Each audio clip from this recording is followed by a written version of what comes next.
A outra propriedade específica do material, que é a temperatura de fusão ou ponto de fusão. É quando um material está sólido e passa para o estado líquido em uma determinada temperatura. Aí eu coloquei o gelo e ele está derretendo, ele está saindo do estado sólido, gelo, e está se transformando em água, estado líquido.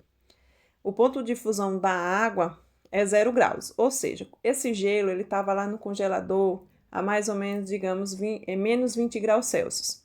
Quando eu tirei do congelador e coloquei em cima da pia para poder ele derreter, essa temperatura ela vai aumentar e aí quando chega a 0 graus, o gelo vai começar a derreter, porque chegou a 0 graus. Enquanto estiver derretendo, enquanto tiver ainda um pouquinho de gelo nessa água, está a 0 graus. Então, é o ponto de fusão da água, é 0 graus, e ele não vai mudar, essa temperatura não vai mudar enquanto estiver derretendo o gelo. Quando derreter todo o gelo, aí essa água ela vai passar a aumentar, vai ficar maior do que 0 graus. E também na questão do ponto de fusão, seria o contrário também. Quando eu pego uma forma de gelo e encho de água líquida e coloco no congelador, essa água, quando chega no congelador, ela, para passar para o estado sólido, ela também vai chegar a 0 graus. Quando essa água chega a 0 graus, que ela estava aqui no ambiente a 20 graus, por exemplo, quando chega lá no congelador e vai diminuindo essa temperatura até chegar a 0 graus, aí vai começar a congelar. Enquanto estiver congelando, enquanto tiver ainda partes líquidas, está a 0 graus, não muda essa temperatura. Até congelar todo. Depois que congela, aí vai diminuir mais ainda a temperatura para menos 0 graus, né? Menos 1, menos 2 e tudo mais, para poder manter congelado.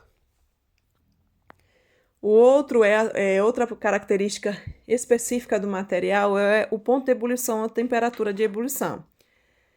É quando passa do estado líquido para o gasoso, que é chamado de vaporização, com a formação de bolhas, que é chamada de ebulição.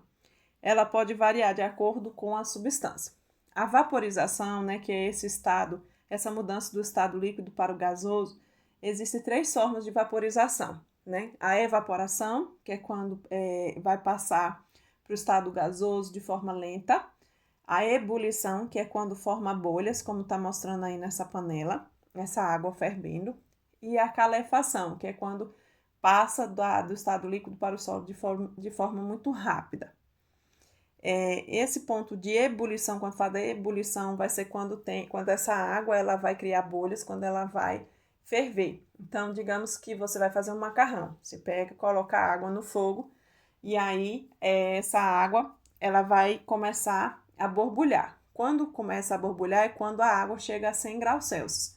Essa água chegou a 100 graus Celsius, digamos que ela estava a 20 graus. Eu coloquei a água na panela a 20 graus. Depois que eu coloquei no fogo, o fogo vai começar a esquentar, né? E vai aumentar essa temperatura da água. E aí vai começar a borbulhar.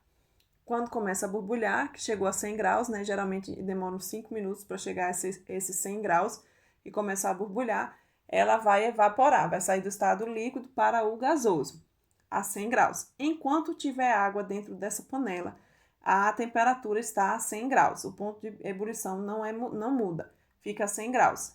A não ser que acabe toda a água da panela, seque a panela, e aí vai ser mais de 100 graus, porque já vai estar toda, a água vai ter se transformado toda em vapor. Solubilidade é a quantidade de soluto que um solvente pode dissolver sem deixar sobras. E isso vai variar de cada solvente. Ou seja, é a quantidade máxima que esse solvente dissolve um soluto. Exemplo, vamos dizer que você vai fazer leite com Nescau, né? E vamos dizer que esse leite, que a solubilidade do leite para o Nescau é só de 1 colher.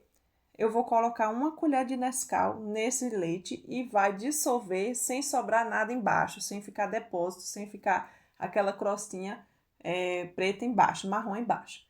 Isso é solubilidade, seria 1 colher. Mas eu vou e ao invés de colocar 1 colher, eu coloco 2. E aí o que é que vai acontecer? o leite, ele vai dissolver apenas aquela quantidade que ele dissolve de Nescau, que seria 1 colher. E a outra colher que eu coloquei não vai ser dissolvida, porque ultrapassou a solubilidade do leite e vai ficar embaixo. Vai sobrar, vai ficar aquela crosta embaixo. Então, a solubilidade é a quantidade máxima de soluto que o solvente dissolve. Outro exemplo, um suco. Eu vou colocar açúcar no suco. Digamos que o suco só recebe 1 colher de açúcar. E ao invés de eu colocar 1 colher, eu coloco 2. O suco vai dissolver a 1 colher só e a outra colher vai ficar aquele depósito de açúcar embaixo, que chamamos de solução saturada, é quando tem essa quantidade maior que tem sobra embaixo.